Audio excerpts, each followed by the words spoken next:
Hello everyone, this is Prerna Swami. I am a student of Sri Shivaji Science College. The purpose of this video is seminar presentation. The topic of my seminar is Laws of Photochemistry. Let's go through index to know what this video contains. Introduction of photochemistry, types of chemical reactions, laws of photochemistry, which are Lambert's law, Beer's law, Grotthus-Draper's law, Stark-Einstein's law, and last is references. Introduction. In order to know about the laws, we need to know about the term photochemistry in detail at first. So, photochemistry is a subdiscipline of chemistry, or it can also be called as study of chemical reactions that proceed with the absorption of light by atoms or molecule. Whenever a light is incident, a part of it is absorbed, some part is emitted, and some is transmitted. We need to study about the light which is absorbed. Photochemistry deals with the light which is absorbed by the system. Photochemistry deals with the study of photochemical reactions. The photochemical reactions are caused by the absorption of light, radiations from visible and ultraviolet regions. Photochemical reactions involve electronic reorganization initiated by electromagnetic radiations. Now, let us know about the chemical reactions. A chemical reaction is defined as one in which the identity of molecule is lost due to the rupture and formation of chemical bonds. Means the reactant present in the reaction either forms the chemical bonds or break the chemical bonds. Chemical reactions are of two types: dark or thermal reactions and photochemical reactions. Let us learn about dark or thermal reactions first. Dark or thermal reactions.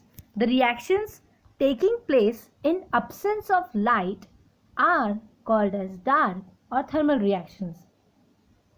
These reactions can be induced or influenced by temperature, concentration of the reactants, presence of a catalyst, etc., except the light radiations. Means light is not involved in these reactions. Hence it is known as dark or thermal reactions. Example: N2 plus thrice H2 gives twice NH3. The second one is photochemical reactions. Photochemical reactions may be defined as any reaction which is induced or influenced by the action of light on the system. Means the reaction which involves light is called as photochemical reaction. Photo means light. Example is of dissociation. Twice HBr induced by light gives H2 plus Br2. Second one is of combination. H2 plus Cl2 light gives twice HCl. Now, let us know about the laws of photochemistry. In order to study the photochemistry, certain laws were made. Certain scientists made some laws. First is Lambert's law. Second, Beer's law. Third, Grotthus-Draper's law. Fourth, Stark-Einstein law of photochemical equivalence. First comes the Lambert's law. In 1758, J.H. Lambert derived a relationship between the amount of light absorbed and the thickness or depth of the absorbing material. As we know, photochemistry deals with the absorbed light. So, J.H. Lambert derived a relationship between the amount of light absorbed and the thickness or depth of the absorbing material.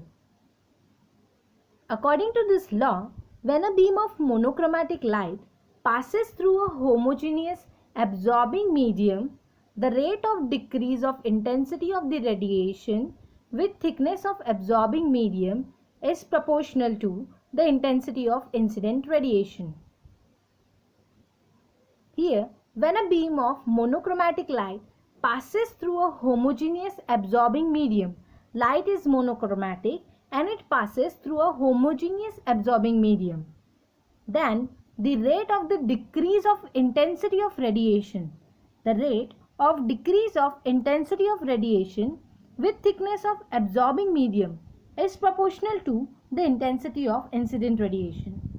Lambert's law can be mathematically expressed as minus di upon dx is directly proportional to I minus di upon dx equals to ki, where I is the intensity of incident light, x is the thickness of the medium, k is constant called absorption coefficient.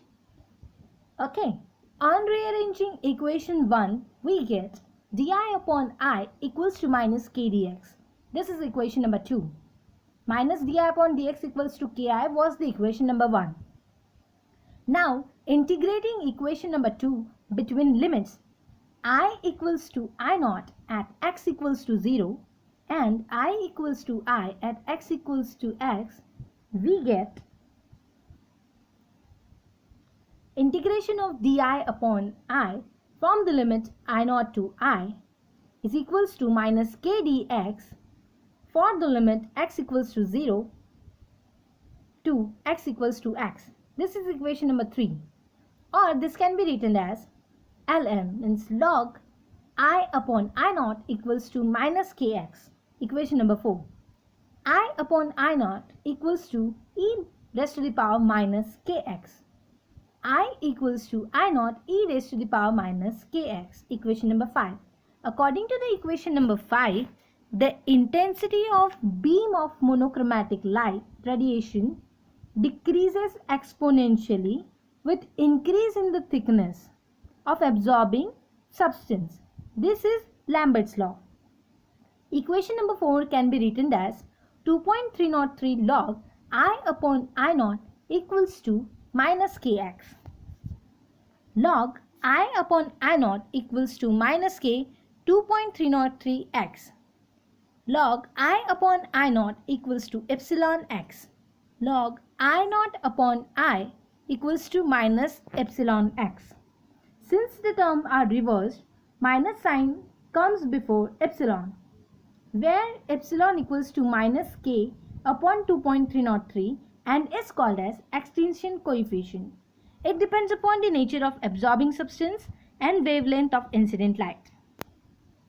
Second one is Beer's law. Beer in 1852 extended the Lambert's law to solution. This law when applied to solution is called as Beer's-Lambert's law. Beer extended Lambert's law and applied that to solutions.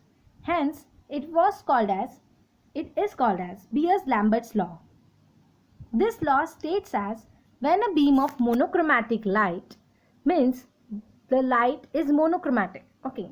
When a beam of monochromatic light passes through a solution of an absorbing substance, the rate of decrease of intensity of light with thickness of solution is directly proportional to the intensity of incident light as well as concentration of the solution. The light here used is monochromatic light. It is passed through a solution of an absorbing substance.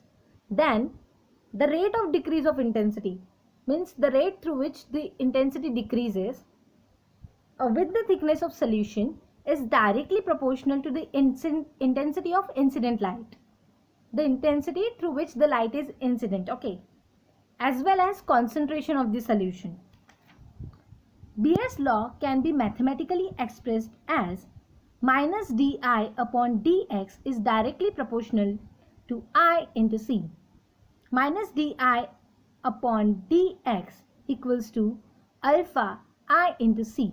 This is equation number 1, where I is the intensity of incident light, x is the thickness of the medium, and alpha is constant called absorption coefficient. On rearranging the equation 1, we get di upon I equals to minus alpha c dx. This is equation number 2. Now, integrating equation 2 between the limit I equals to I naught at x equals to 0 and I equals to I at x equals to x, we get integration of di upon I from the limit I naught to I is equals to minus alpha c dx from the limit 0 to x. This is equation number 3, or this can be written as ln I upon I naught equals to minus alpha cx.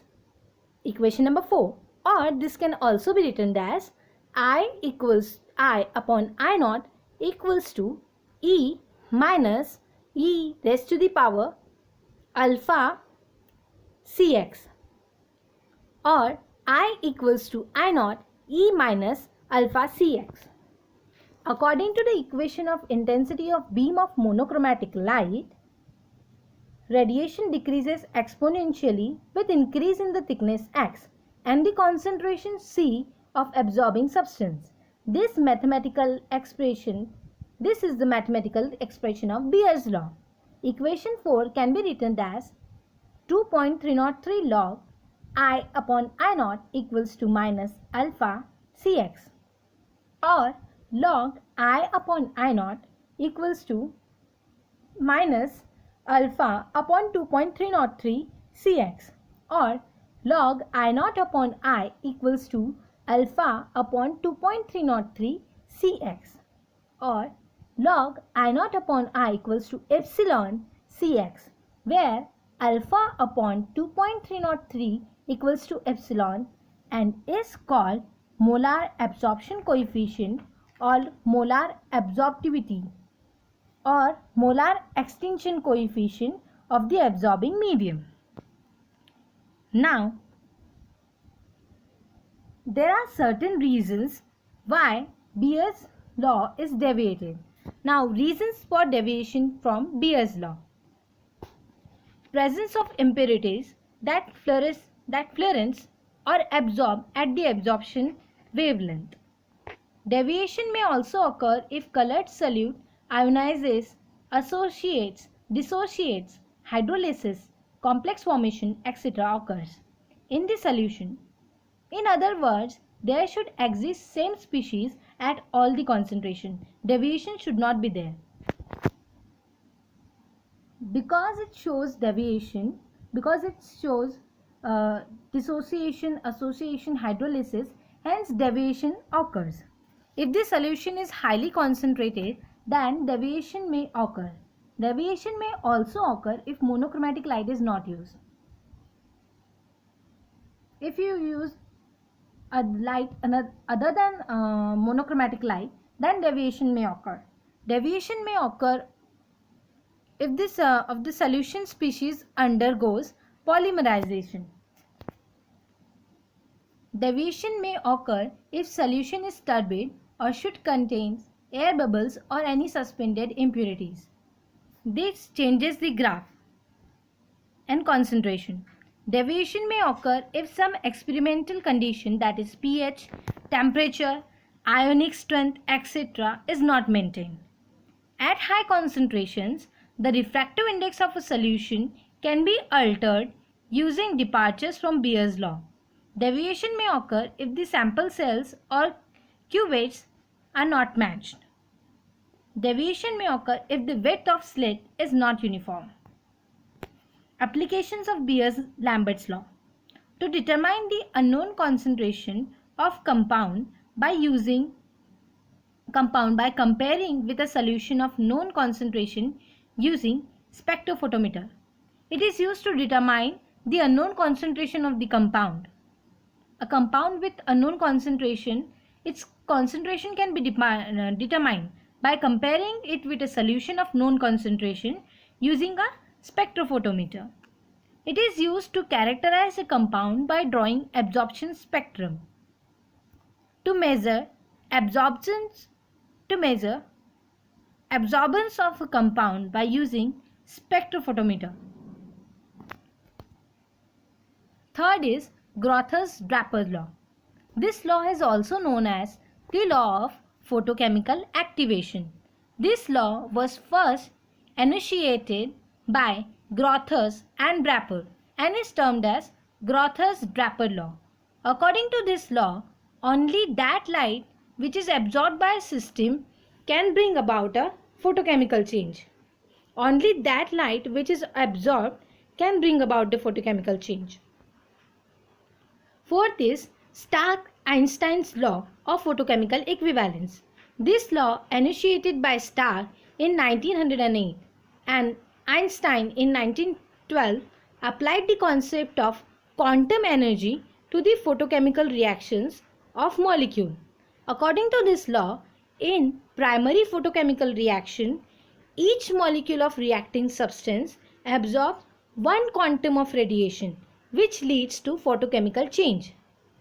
Reacting substance consists of number of molecules, okay, and that each molecule which will absorb one quantum of radiation, and that will lead to photochemical change.